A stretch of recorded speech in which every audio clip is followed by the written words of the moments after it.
नमस्कार फ्रेंड्स, जय जगन्नाथ। तुफान टेक एजुकेशन चैनल तरफ आपन को स्वागत। फॉरेस्ट गार्ड रो एग्जाम ए किछि दिन हला सरला। 7 मई रे फॉरेस्ट गार्ड एग्जाम सरला। 24 एप्रिल पाखर आरंभ होइतला। 7 मई रे फॉरेस्ट गार्ड एग्जाम सरला। टोटल 42 शिफ्ट जाइछि। 42 शिफ्ट रे आपन माने बहुत सारा एग्जाम हेइछि। त आपन जानथे केमिति कोन एग्जाम हेइछि। तो वीडियो रे कमेंट आछि कि यार फॉरेस्ट गार्ड आंसर के काहे कि एत आसिला नाही। पूर्व जो रेडियोग्राफर एग्जाम थिला मे 5 रे, मे 10 तार आंसर की आसीगला। मात्र 5 दिन आसला। तो फॉरेस्ट गार्ड आंसर की कहीं आसुनी, एत विलम्ब हो। देखो फॉरेस्ट गार्ड एग्जाम रिसेंट गला, मे 7 गला।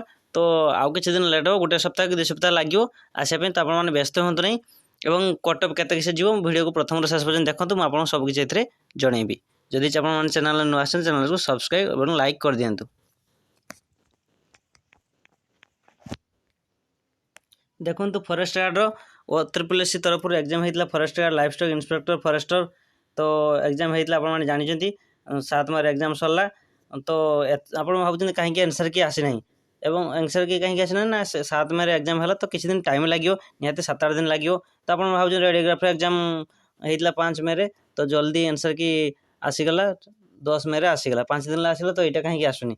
तो देखो यहाँ 42 शिफ्ट एग्जाम होती। तो यह टे लेट हे कहीं ऑनलाइन एग्जाम होती। तो जल्दी आसा कथा। तो टे लेट हो। तो आस व्यस्त हूँ। देखो OSSC वेबसाइट देखो रेडियोग्राफर आसी। तो यहाँ आउ गोटे सप्ताह भितर आसीज। कटअप कथा कह गले कटअप केते जीव ना, एग्जाम जमी जाइए नॉर्मलाइजेशन अच्छी। आप जी जो शिफ्ट एग्जाम देती से शिफ्टर पिला सहित आपंकर बाछा जीव कटअप जीव। तो कटअप केमती को डिस्ट्रिक्ट वाइज ना स्टेट वाइज ना, आगे डिस्ट्रिक्ट वाइज जीव तापर स्टेट वाइज। तो से भाई जीव कटअप केते ना SCBC जनरल मानकर 120 ରୁ 25 भितर कटअप जीव। एवं SC ST कटअप केते जीव 95 ରୁ 100 भितर कटअप जीव।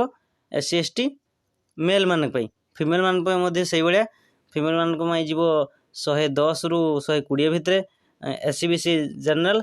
एवं SC ST जीव 85 ରୁ 90 भितर जीव कटअप। देखंतु यार आंसर की मध्य बहुत जल्दी आसो। आंसर की आसीगले आपको बहुत जल्दी जनईदेवी। तो से वीडियो को चैनल को देखु और वीडियो को लाइक कमेंट शेयर और सब्सक्राइब कर दिंतु।